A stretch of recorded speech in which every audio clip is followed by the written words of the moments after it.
Think about your daily commute.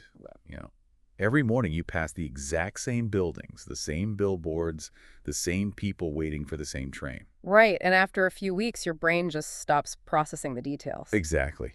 The world around you basically becomes background noise. It is a well-documented psychological phenomenon, actually. I mean, our brains are heavily wired for efficiency, so we filter out the familiar to save cognitive energy. Yeah. We literally stop seeing the environment we inhabit every single day. So to actually see the truth of a place again, you usually need a complete stranger to just walk in, look around, and point out what you have been ignoring. Oh, absolutely. And today, we're doing a deep dive into how one person, armed with a small 35-millimeter camera, managed to decode the hidden realities of a nation. And completely rewrite the rules of modern photography while doing it. Yeah, we are talking about Robert Frank. You really cannot understand the history of visual storytelling without looking at his work. Definitely. And to guide us through this, we have some fantastic source material. Sonosurgy is a photography culture platform that explores influential photographers, iconic images, and the history of photography through in-depth articles and discussions. They do a great job breaking down his impact. And, we are going to bypass the standard, dry, chronological biography today. Right, no textbook readings here. Yeah, instead we want to focus on his major projects, specifically looking at how his lens penetrated that highly polished, manufactured illusion of 1950s America. So to understand how he revolutionized the medium, you first have to look at his baseline perspective. I mean, he was fundamentally an outsider. Right. What's fascinating here is that his outsider status was his greatest asset. He was born in 1924 in Zurich, Switzerland. And he grew up in a Jewish family during the intense, oppressive atmosphere of World War II Europe. Yeah, and even though Switzerland maintained its neutrality, the geopolitical tension all around them was just suffocating. I can only imagine. Growing up in the shadow of that kind of systemic propaganda and conflict, it shapes your psychological baseline, Right, it makes you question things. Exactly. It breeds this certain skepticism toward authority, toward polished societal narratives, and especially toward people telling you that everything is perfectly fine. Well, and he starts his career as a studio apprentice in Switzerland, right? Learning the highly technical commercial side of photography. Yeah, controlled lighting, perfect staging, really rigid composition. But he quickly finds that environment completely creatively deadening. He wants the unpredictability of the street. Yeah. So in 1947, he immigrates to the United States and arrives in New York. And he actually lands a job at Harper's Bazaar, which that was a massive achievement. Oh, huge. He is suddenly brushing shoulders with these legendary art directors, but that highly manufactured fashion aesthetic just didn't align with his vision. Right, because he was looking at America in the late 1940s and 1950s, an era completely defined by the post-war American dream. The culture was just saturated with it. Images of booming suburbs, shiny new appliances, billboards featuring these flawless, smiling families. And you have to remember, the people who had just fought a brutal world war or lived through the Depression, they desperately wanted to believe in that pristine suburban illusion. Yeah, they were buying into the marketing because they needed it to be true. Exactly. But Frank, walking into this loud, highly orchestrated cultural party as a foreigner. Like the only sober person at a party, really? Yes, that is exactly it. He wasn't intoxicated by the marketing. His fresh, unconditioned eyes allowed him to look past the manicured lawns. While major American magazines were relentlessly pushing this narrative of universal prosperity, Frank saw the widening cracks in the foundation. What kind of cracks? Well, you noticed the profound loneliness, the rampant consumerism, and these stark class divides that were hiding just outside the glow of the neon diner signs. And this unvarnished perspective is what earns him a remarkable opportunity. In 1955, he wins a fellowship from the Guggenheim Foundation. Right, and that Guggenheim grant provided the crucial financial backing he needed to finally take his vision on the road. Which was a massive undertaking. Oh, yeah. He proposed a project to document the everyday, invisible social realities of the United States. Not the national parks, not the towering monuments, but the actual fabric of daily life. So he buys a used Ford and spends 2 years driving across the country.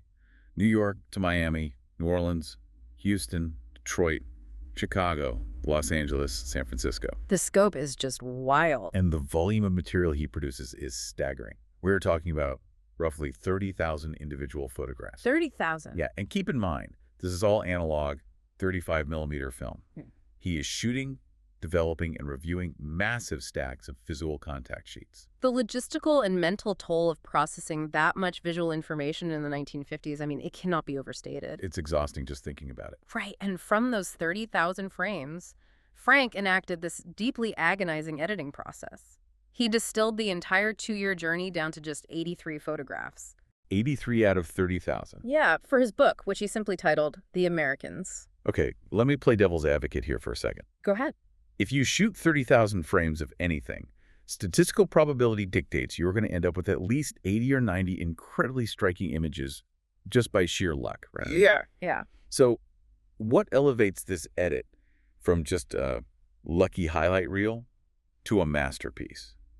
It sounds like he was chipping away at a massive block of marble to find one tiny, perfect statue.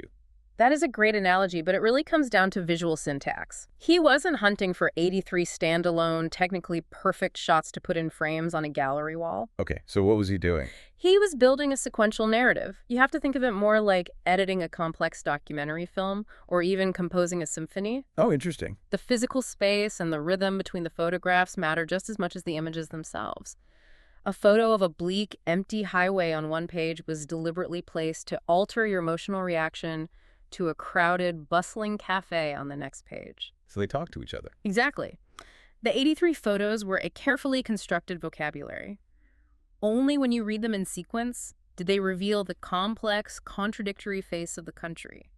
Wow. So he finalizes this carefully sequenced visual novel ready to hold a mirror up to the country. But then major U.S. publishers look at the manuscript and flat out reject it. Yeah, they tell him it's too pessimistic, too dark. Which is ironic. The quintessential book about America actually had to be published first in France in 1958. Right, because the European audience, sharing that outsider's distance, they immediately grasped the sociological weight of what he was doing. It makes sense. It took another year for Grove Press to finally publish the American edition in 1959. And that edition featured an introduction by Jack Kerouac, right? The literary icon of the Beat generation. Yes. Kerouac recognized Frank as a kindred spirit, a visual poet of the open road. But the critical reception in the U.S., however, was brutal. I mean, major photography magazines published reviews that attacked the work from every conceivable angle. They absolutely hated it. They criticized the heavy grain of the film, the tilted angles, the blurry subjects. They even went so far as to label his quiet observational street photography as anti-American. Which is such a heavy accusation. But to understand that intense, visceral backlash, you have to look at what happens when a society is forced to confront the gap between its ideals and its reality. Right. We were just looking at the facts of how society reacted. Exactly. The 1950s consensus was built on a very fragile optimism, and Frank stripped away the post-war marketing and objectively documented persistent racism, deep economic disparity, and this pervasive sense of isolation. Yeah, and for a culture deeply invested in a narrative of triumph and unity, confronting these images felt like a personal attack on their identity. He totally popped their bubble. So to really understand how he achieved this psychological impact, we need to look at the mechanisms within the photos themselves. Senel Sergey highlights several iconic shots that demonstrate how he manipulated composition to tell these stories. Let's do it. Let's start with Trolley, New Orleans, shot in 1955. Oh, this image is a masterclass in using physical environments to expose social structures. Because you are looking at the side profile of a streetcar. And Frank uses a very flat, straightforward perspective. Right, there are no tilted horizons here. He aligns the camera perfectly with the trolley so that the windows act as individual, rigid portrait frames, physically separating the passengers. It's so structured. In the front windows, you have white passengers. Some are looking out with a sense of entitlement, staring directly down the lens. Others look slightly anxious. And then in the back window, separated by the stark metal paneling of the trolley, is a black passenger looking out with a profound, weary stillness. Yeah, there's no shouting, no protest signs. The genius lies in how the strict geometric grid of the streetcar's windows visualizes the invisible, inescapable social grid of the era. It is the daily, accepted reality of systemic division captured in a fraction of a second. It's chilling. Now, contrast that rigid structure with a photo like Elevator Miami Beach. Oh, that one is so claustrophobic. Exactly. You are inside a small elevator.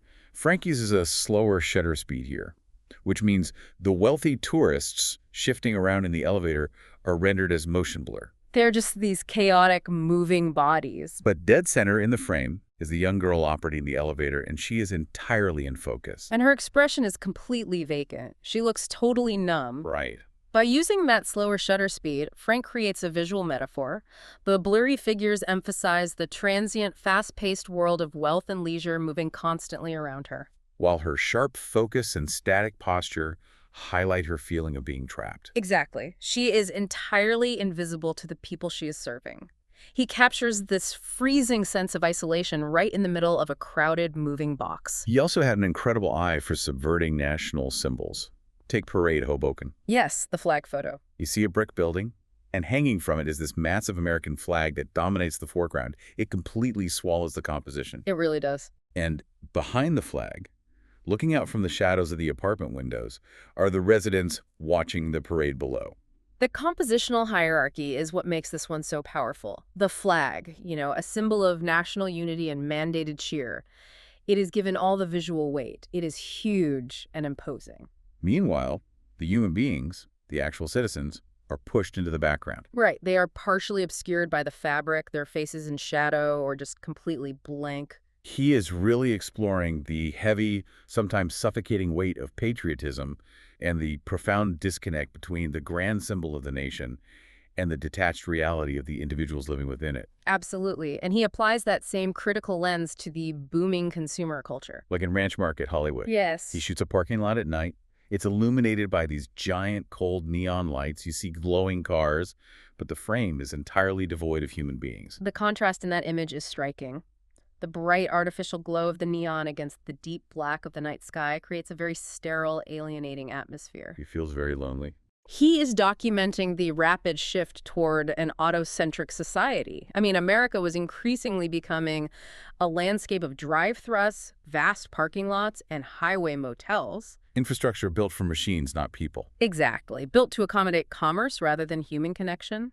The light is incredibly bright, but the scene feels profoundly desolate. And that willingness to embrace deep shadows leads us to Funeral, St. Helena, South Carolina. This one is so raw. It completely defied the polished magazine aesthetics of the time, which demanded perfect midtones and clear, even lighting. Frank completely ignores those technical demands. He captures a group of people in rural South Carolina standing around black cars on a dusty road. And he lets the shadows go incredibly dark, right? Yeah, and the highlights blow out slightly, which creates this heavy, unfiltered atmosphere. It captures the raw, communal weight of grief in a rural black community with immense dignity. It feels very real. Because it wasn't staged, it was lived reality. And the gritty, unpolished exposure amplifies the emotional gravity of the scene. Which brings up a critical question about his entire photographic approach. His style was a massive departure from the established rules. Oh, a total rebellion. In the 1950s, the gold standard for photography was the Ansel Adams method. Large format cameras, absolute stillness, mathematically perfect exposure, and razor-sharp focus from the foreground to infinity. Right. But Frank is using a small camera, shooting from the hip. His horizons are often tilted, the focus is sometimes soft, and he relies heavily on available, often inadequate ambient light, which results in very grainy film. He deliberately rejected the academic pursuit of technical perfection. I mean, Frank prioritized the raw, visceral feeling of a fleeting moment over classical composition. Because he didn't care about the rules. Not at all. He wanted his images to feel like a stolen glance on the street, not a painstakingly staged diorama. Okay, let's unpack this for a second. How do we distinguish Frank's deliberate aesthetic rebellion from someone who just doesn't know how to use a camera? That is a very fair question. Right. If I take a crooked, grainy, poorly lit photo today, it just gets deleted. Why did this eventually become recognized as genius? It's a vital distinction. The genius lies in the intentionality of unresolved tension. Unresolved tension. Yeah. Classical composition is designed to guide your eyes smoothly to a subject and provide a sense of harmony. It gives you a resolved answer. Okay. Frank's tilted horizons, harsh contrast, and unconventional framing are designed to do the exact opposite. They throw you off balance. Oh, I see. They feel restless and incomplete, which forces the viewer to ask questions about what they are looking at. The aesthetic perfectly matched the messy, contradictory reality of the society he was documenting. Wow. So you cannot authentically capture a chaotic, flawed world using a neat, mathematically flawless composition. Exactly. And by proving that, he essentially laid the foundational DNA for all modern street photography. But eventually, even the restless energy of static street photography wasn't enough to contain his vision, was it? No, it wasn't. By the late 1950s, he felt the single frame was too limiting to capture the continuous, overlapping flow of reality. He needed motion, and he needed audio. So he transitions into filmmaking. Yeah, and his entry into cinema was a very organic evolution of his street style. His most notable early work is the 1959 independent film Pull My Daisy. Which is an absolute cornerstone piece of media for the Beat generation. It really is. Jack Kerouac wrote and narrated it, and it features figures like Allen Ginsberg improvising and existing in a cramped apartment. And what is amazing is that when Frank picked up a motion picture camera, he didn't adopt the rigid rules of Hollywood blocking and sterile studio lighting. He kept his gritty style. Exactly. He brought his spontaneous observational philosophy right into the film. The camera isn't locked down on a tripod acting as a distant objective observer. It moves around. Right, it moves fluidly around the room, almost like another participant in the conversation. It retains that intimate, slightly chaotic, deeply authentic texture that defined the Americans.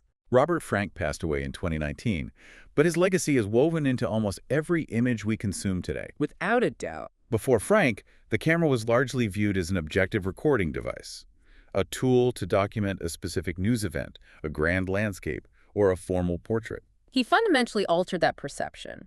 He proved that a sequence of photographs could be a deeply subjective, personal narrative. He showed that a camera could capture the psychological mood of an entire nation. He expanded the vocabulary of visual media. I mean, he demonstrated that beauty and profound truth are rarely found in curated perfection. Yeah. They are found in the unguarded, unvarnished realities of everyday life and in the willingness to look at the shadows society tries to ignore. Frank's superpower was his ability to spot the deep loneliness and isolation hiding just behind the era's forced, manufactured optimism. It really was. Which makes you wonder, if Robert Frank were handed a smartphone today, how would he photograph our current era? Oh, that is a fascinating thought.